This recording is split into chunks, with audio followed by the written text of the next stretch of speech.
வன்னியர் ஓட்டு அந்நியருக்கா அப்படின்னு அவங்க சொல்லுவாங்க. இன்றைக்கு அந்த 20% ரிசர்வேஷனை அனுபவித்துக் கொண்டிருக்கும் அனைத்து வன்னியர்களும் பாட்டாளி மக்கள் கட்சிக்கு வாக்களிக்கிறாங்களா அப்படின்னு பாத்தீங்கன்னா, நெருங்கிய வட்டாரங்கள் என்ன சொல்றாங்கன்னா, சிதம்பரத்துல நடந்து முடிந்த பாராளுமன்ற தேர்தலில் திருமாவளவனை எப்படி தோற்கடிக்கணும் அப்படிங்கிறது ஒரு எஜெண்டா. வேறொரு கூட்டணிக்கு சென்றிருந்தால் கூட இன்னும் 2-3 எம்பிஸ் வந்திருப்பாங்க. அதுக்கு தந்தை ஒத்துக்கொள்ளல அப்படிங்கிற மாதிரி சொல்றாங்க. அதே மாதிரி உங்களுக்கு பாட்டாளி மக்கள் கட்சி சார்பா சிதம்பரத்தை திருமாவளவன் எடுத்து போட்டிட்டு இருந்தான்னு வச்சுக்கோங்க, டெஃபினட்டா டஃப் ஃபைட் இருந்திருக்கும். டாக்டர் அன்புமணி ராமதாஸ் தலைமையில ஒரு புதிய பாட்டாளி மக்கள் கட்சி ஏதோ ஒரு ரூபத்தில் எஸ்டாப்ளிஷ் ஆனா கூட இப்ப இருக்கிற பாட்டாளி மக்கள் கட்சியுடைய உறுப்பினர்கள்ல 95% அங்கதான் போவாங்க. எனக்கு ஒரு அலுவலகம் நான் வச்சிருக்கிறேன், ஒரு புதுசா ஆரம்பிச்சிருக்கிறேன். அங்க எல்லாம் என்ன பார்க்கலாம். இல்ல, முகுந்தன் தான் தலைவன், அவர் தான் இளைஞரணி தலைவர், நான் சொல்றதை கேட்டே ஆகணும், இல்லைன்னா வெளியில போயிருங்க அப்படின்னு அவரு சொல்லும் பொழுது,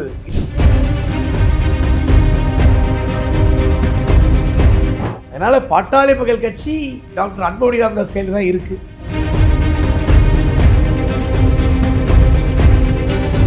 ரிஃப்ளெக்ட் நேயர் வணக்கம். இன்னைக்கு நம்ம கூட மூத்த வழக்கறிஞர் ஆர் கிருஷ்ணமூர்த்தி அவர்கள் தான் இணைஞ்சிருக்காரு. வணக்கம் சார். வணக்கம். இன்னைக்கு பார்த்தீங்கன்னா பாமகவில் புத்தாண்டு பொதுக்குழுன்னு சொல்லிட்டு ஒரு விழா நடந்துச்சு சார். அதில் பார்த்தீங்கன்னா டாக்டர் ராமதாஸ் அவரோட பேரனுக்கு பார்த்தீங்கன்னா முகுந்தன் இருக்கார் இல்லையா, அவருக்கு கட்சி பதவி கொடுத்திருந்தாரு. அதை எதிர்த்து மேடையிலே பார்த்தீங்கன்னா அன்புமணி ராமதாஸ் அவரோட எதிர்ப்பை தெரிவிச்சாரு. இதை பார்க்கும்போது எப்படி சார் பாமக ரெண்டா உடையுதுன்னு எடுத்துக்கலாமா சார்? அதாவது பாட்டாளி மக்கள் கட்சியை பொறுத்த வரைக்கும் நிறுவியவர் யாருன்னா டாக்டர் ராமதாஸ் அவர்கள் தான். அதுக்கு அந்த வன்னியர் சங்கம் பாட்டாளி மக்கள் கட்சியாக உருவெடுத்ததுக்கு டாக்டர் ராமதாஸ் அவர்களுக்கு பெரும் துணையாக பக்கபலமாக நின்றவர் தான் காடுவெட்டி குரு, பிரதர் குரு அவர்கள். அதை மறக்க முடியாது.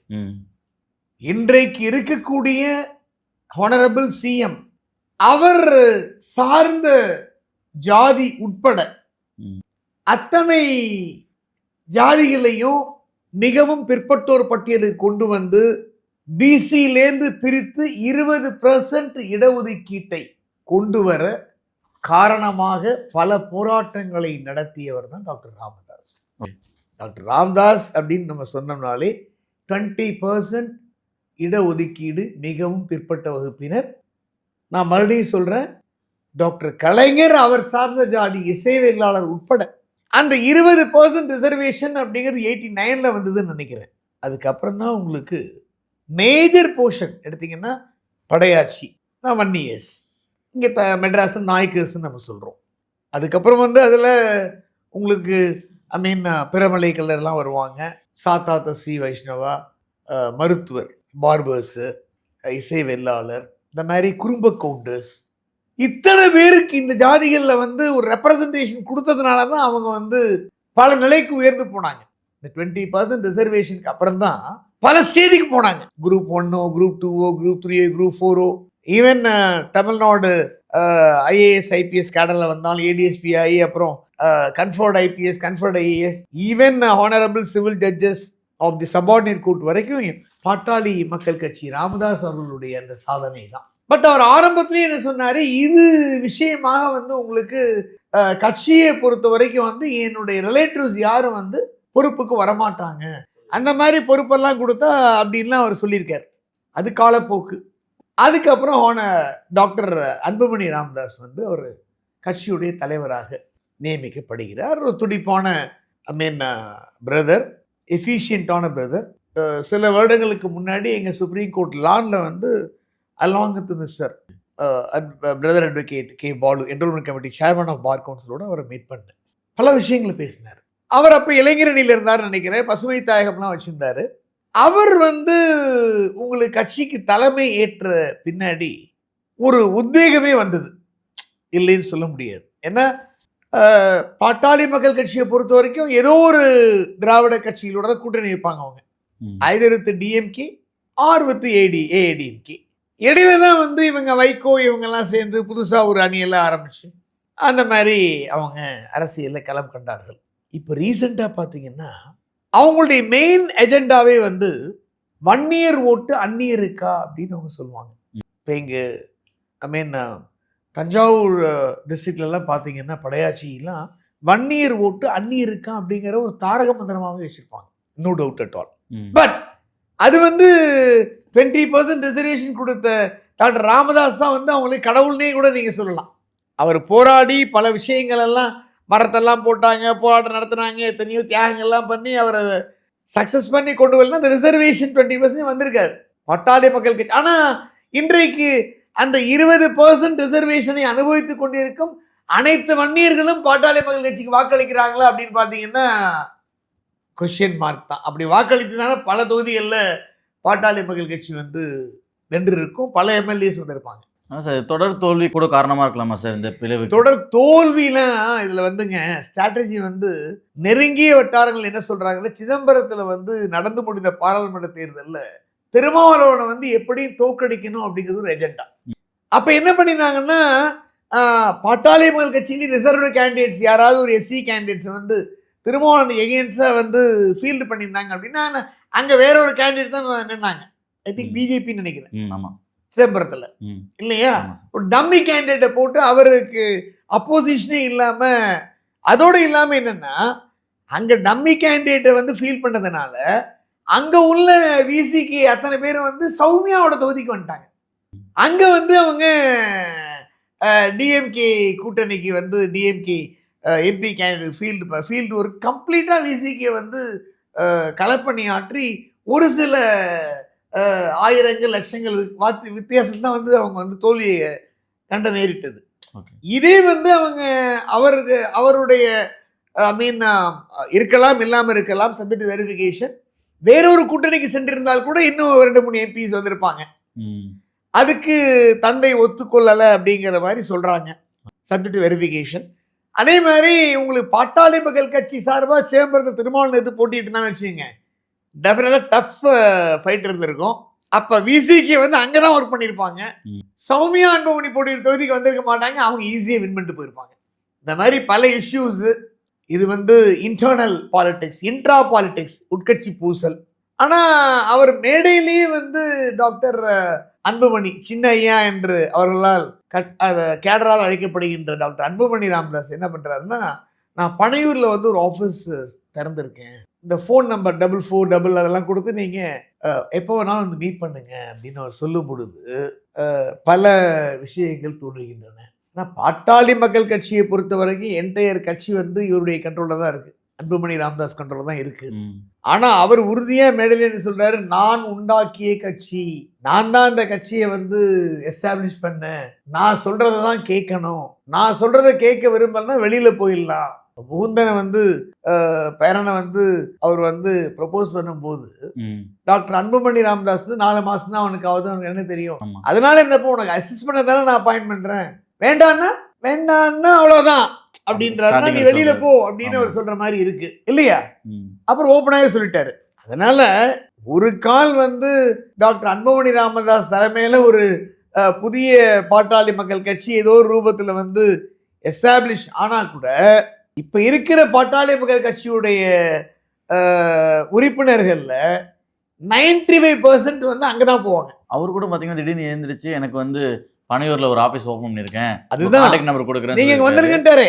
அதுதான் அவர் ஓப்பனா டிக்ளேர் பண்ணாருன்னா அவர் பின்னாடி தான் வந்து இளைஞர்கள் கூட்டம் மட்டும் கிடையாது, ஆரம்பகால தொண்டர்கள்லேருந்து ஒரு 5-10% வேணா டாக்டர் ராமதாஸ் அவரோட இருக்கலாமே தவிர மற்றவங்க எல்லாம் அன்புமணியோட தான் போவாங்க. ஈவன் என்னை பொறுத்தவரை என்னுடைய ஓட்டு டாக்டர் அன்புமணி ராமதாஸுக்கு தான், அன்புமணிக்கு தான்.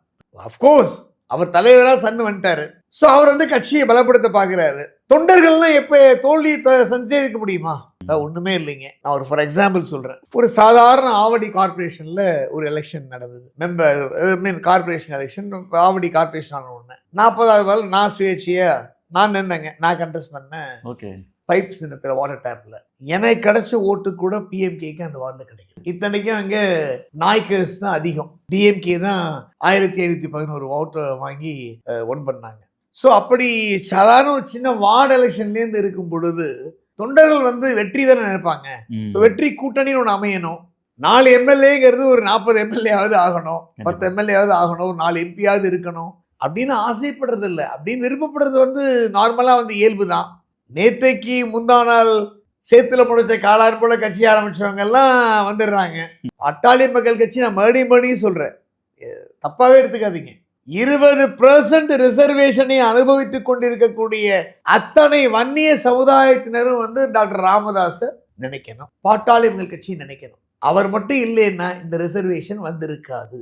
நீங்க இன்னைக்கு வந்து எம்பிசி கோட்டால போய் ஈஸியா வந்து ஒரு வேலைக்கு போயிடுறீங்க, ஒரு கல்வியை அட்மிஷன் ஒரு எஜுகேஷன் இன்ஸ்டியூஷன்ல போயிடுறீங்க, ஹையர் எஜுகேஷன்ல போயிடுறீங்க, எம்பிபிஎஸ் பிஇ பிஎல் எல்லாத்துக்கும் போயிடுறீங்கன்னா அதுக்கு ராமதாஸ் அவர்கள் போட்ட அந்த அடித்தளம் தான். அதனால வன்னியர் விட்டு அந்நியருக்கா அப்படின்னு அவங்க சொன்ன தாரகம் தப்பு இல்லைன்னு தான் நான் சொல்லுவேன். உண்மையா இருக்கணும்ல, அந்த உண்மை இருக்க வேண்டிய விஷயம் தானே.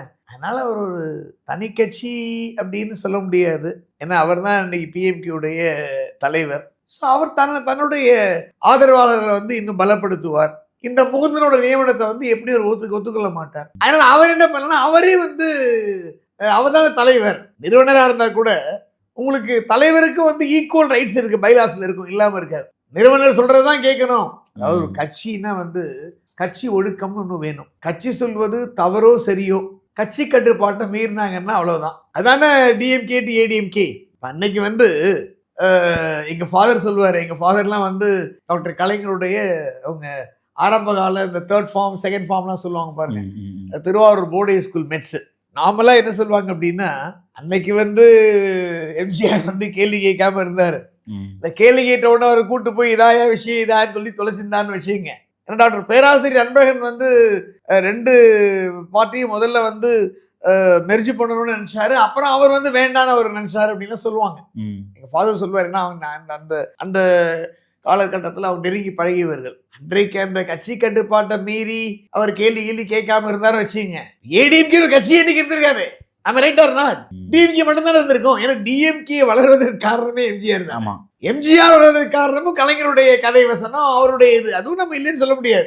எல்லாருமே ஈக்குவலா 2 பேரும் இருந்த ஜோடிகள் தானே. அதாவது ஃபார் எக்ஸாம்பிள் ஒண்ணுமே இல்லை, நடிகர் விஜய் போயிருக்காரு, அவர் நாளைக்கு வந்து அரசியலில் பரிணயிப்பாரா, பரிமாணம் எடுப்பாரா இல்லையாங்கலாம் பின்னாடி 2nd 3rd tertiary questions. But அவர் கூட்டின கூட்டத்துக்கு எவனும் பைசா வாங்காம அத்தனை லட்சம் வந்தாலாம் இல்லையா. அந்த எம்ஜிஆர் மாஸ் திருப்புகிறது அப்படின்னு நம்ம நினைக்கலாம். இல்லை, அரசியல்ல அங்க வந்தவங்க பூரா ஃபேன்ஸு, அவங்க வாக்காளர்கள் இல்லை அப்படிங்கலாம் அது 26 எலெக்ஷன்ல நம்ம ஆசிட் டெஸ்ட் வரும்போது தானே தெரிய வரும் இல்லையா. அதனால இவர் வந்து தலைவர், சன்னு, மெத்த படித்தவர். அப்படி இருக்கும்போது அவர் இந்த நாமினேஷனை வேண்டாம் அப்படின்னு சொல்லும்போது எஸ் நம்ம அதை ஒரு குழுவில் போட்டு கன்சிடர் பண்ணலான்னு சொல்லி அவாய்ட் பண்ணியிருக்கலாம். ஏன்னா அவர் பெரியவர், பெரிய மனம் படைச்சவர் டாக்டர் ராமதாஸ். ஸோ மூத்தவருங்கிறதுனால அவர் வந்து சன்னுடைய அந்த அப்ஜெக்ஷனை வந்து ஓவர் ரூல் பண்ணாம, இங்கே அப்ஜெக்ஷன் ஓவர் ரூல் ஆயிடுச்சு. இல்லை, முகுந்தன் தான் தலைவன், அவர் தான் இளைஞரணி தலைவர், நான் சொல்றதை கேட்டே ஆகணும், இல்லைன்னா வெளியில போயிருங்க அப்படின்னு அவர் சொல்லும் பொழுது இந்த அடமெண்டைன், இந்த பிடிவாதம் வந்து டாக்டர் அன்புமணிக்கு சுத்தமா அவருக்கு வந்து அவர் செயலில் பார்க்குறாரு. அவர் கட்சி வளரணும், 26 எலெக்ஷன்ல ஒரு 50 இடம் 30-40 இடத்துலயாவது போட்டியிடணும், ஒரு 10-15 எம்எல்ஏயாவது பிஎம்கே வந்து வின் பண்ணும் அப்படிங்கிறது அவருடைய எண்ணம். அது தப்பு கிடையாது, கரெக்ட். அப்ப அவர் என்ன பண்ணலாம் அப்படின்னு நாளைக்கு வந்து அவர் ஒரு கேண்டிடேட் நாமினேட் பண்ணி இவர் தான் வந்து இளைஞரணி தலைவர்னு சொல்லும்போது தான் பிரச்சனை பிடிக்கும். அதனால பாட்டாளி மக்கள் கட்சி டாக்டர் அன்புமணி ராமதாஸ் கையில் தான் இருக்கு. புது கட்சியை அமைக்கணும்னு அவசியம் கிடையாது. பட் தொண்டர்கள் பூரா 90% அவர் ஏதாவது ஷிஃப்ட் ஆனார்னா அவர் பின்னாடி தான் இருப்பாங்க. டாக்டர் ராமதாஸ் அவர்கள் பின்னாடி போகிறதுக்கு சான்சஸ் அந்த பழைய ஆட்கள் வேணா இருக்கலாமே ஒழிய இளைஞர்களாக இருக்கட்டும், இன்றைக்கு அரசியலில் ஆர்வம் இருக்கின்ற நடுத்தர வயதினர்லாம் பார்த்தீங்கன்னா எல்லாரும் டாக்டர் அன்புமணி பக்கம் தான் போவாங்க அப்படிங்கிறது என்னை போன்ற பொலிட்டிக்கல் கிரிட்டிக்குடைய அப்சர்வேஷனாக இருக்குது. ஓகே, அதேமாரி அரசியல் சார்ந்தவங்க என்ன பேசிக்கிறாங்கன்னா, பொதுவாக பாஜக வந்து பார்த்திங்கன்னா கூட்டணி வச்சிருக்க கட்சியெல்லாம் வந்து பிளவுபடுத்தும் அப்படின்னு பேசியிருக்காங்க. இந்த பாமக பிளவுக்கு பாஜக காரணமாக இருக்குமா, சதியாக இருக்குமா அப்படின்ட்டு ஒரு பேச்சு எழும்புது. அதை பற்றி நீங்கள் என்ன? அதுங்க, அது எம்எல்ஏ அசம்பிளியில் வந்து இவ்வளவு எம்எல்ஏஸ் வச்சிருக்கிறவங்க வந்து பிரிச்சும் கொண்டு போய் அவங்க தலைமையில் ஆட்சி அமைக்கிறதுக்கு 2-3 ஸ்டேட்டில் பண்ணாங்க, சக்ஸஸ் ஆச்சு. ஓகே. ஆனால் இங்கே அந்த மாதிரி இல்லையே. ஒரு கட்சியை வந்து பிஜேபி வந்து இன்டர்ஃபியர் பண்ணி பிரிக்கணும், அப்பா சன்னை வந்து பிரிக்கணும், பிரிச்சதுன்னா அவங்களுக்கு என்ன பெனிஃபிட் கிடைக்க போகுதுன்றீங்க. எம்எல்ஏஸ் அதிகமாக இருக்காங்க, இவங்க எம்எல்ஏ கொஞ்சம் இருக்காங்க, அப்போ அன்புமணியோடு சேர்ந்து இவர் ஒரு ஆட்சி அமைக்கலாம் அப்படின்னா நீங்கள் சொல்கிறது கரெக்டாக இருக்கும். அதனால் இது பிஜேபியுடைய ஹேண்டு எல்லாம் இருக்க சான்ஸ் கிடையாதுங்க. அவர் வந்து கரெக்டான பாதையில் செல்கிறார். யார்? டாக்டர் அன்புமணி ராமதாஸ் கட்சி தலைவர். அவருக்கு வந்து நிறைய தொலைநோக்கு பார்வை இருக்கும். கட்சி இப்படி தான் இனிமே இருக்கணும், இதுவரை இருந்தது வேற. அதே காலத்தை நம்ம அந்த போராட்டத்தை சொல்லிட்டு அதே ரிசர்வேஷன் சொல்லிட்டு இருக்க முடியாது. இப்போ ரிசர்வேஷன் போய் என்ன ஆயிடுச்சு, இப்போ 15% 1 இயர் மட்டுமே கொடுக்கணும், 10% கொடுக்கணும், அந்த ஸ்லோகம் வந்துடுச்சு. எம்பிசிங்கிற கேட்டகரி அது வந்தாச்சு. இப்போ 1 இயருக்கு மட்டும் கொடுக்கணும், ஜிஓ பாஸ் பண்ணாங்க. அப்புறம் வந்து சட்ட செய்யறாச்சு, ஆனரபிள் ஹைகோர்ட்டில், ஆனரபிள் சுப்ரீம் கோர்ட்லேயும் சட்ட செய்யறாச்சு. கவர்மெண்ட் தான் பாலிசி டிசிஷன் எடுத்து கொண்டு வரணும். அப்போ அவங்க யார் அதை கொண்டு வராங்களோ அவங்களோட கூட்டணிங்கிற மாதிரிலாம் கொண்டு வருவாங்க. புரியுறதா? ஏன்னா தமிழ்நாட்டை பொறுத்த வரைக்கும் நாங்கள் லார்ஜஸ்ட், அதனால தான் அவங்களே ஜாதிவாரி கணக்கெடுப்பு நடத்துன்னு நான் சொல்கிறாங்க. ஜாதிவாரி கணக்கெடுப்பு நடத்துங்க அப்படின்னு அவங்க தானே சொல்கிறாங்க. அதுக்கு நான் ஆர்டரே வாங்கினேன். இது பல பேருக்கு தெரியாது. 2011 இதே ஆனரபிள் சென்னை உயர்நீதிமன்றம் இந்தியா பூரா ஜாதிவாரி கணக்கெடுப்பு நடத்த வேண்டும் என்னுடைய பொதுநலர்கள் ஆர்டர் போட்டாங்க. பல பேருக்கு தெரியாது. இன்னைக்கு நீங்க வெப்சைட்ல போய் advocate R Krishnamurthy versus census commissioner போட்டீங்கன்னா ஜட்ஜ்மெண்ட் வரும்.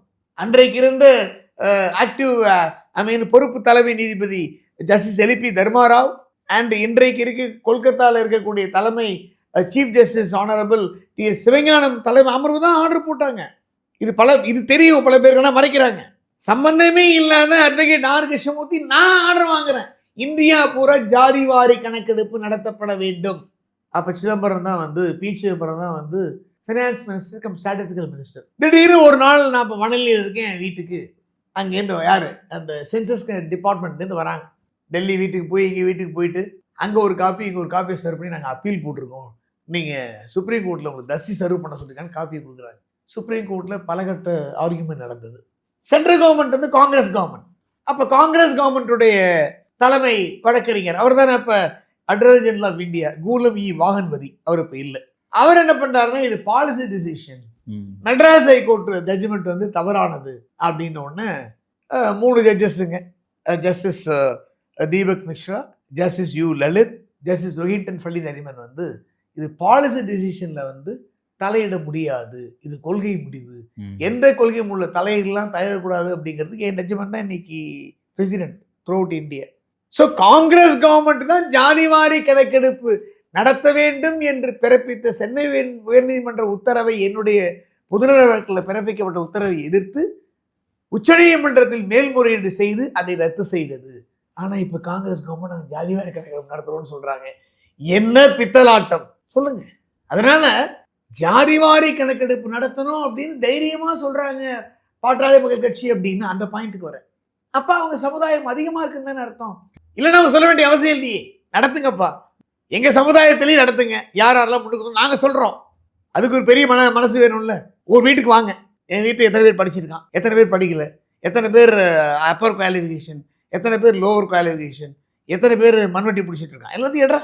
அதனால இன்னைக்கு நடந்த நிகழ்வு அப்படிங்கிறது டாக்டர் அன்புமணி ராமதாஸ் அவர்களுக்கு பாராட்டுதல்கள். ஏன்னா நிறுவனர், அவர் தந்தை டாக்டர் ஐயா என்று அழைக்கப்படுபவர், அவரால் தான் இவர் தலைவரானார்.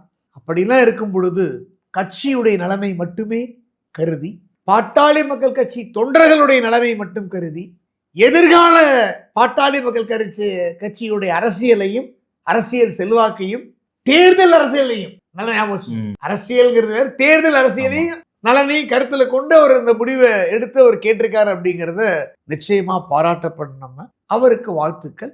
அவர் பக்கம் தான் நம்ம இருக்கணும். நன்றி, வணக்கம். செய்திகளை உள்ளது உள்ளபடி தெரிந்து கொள்ள ரெஃப்ளெக்ட் நியூஸை சப்ஸ்கிரைப் பண்ணுங்க.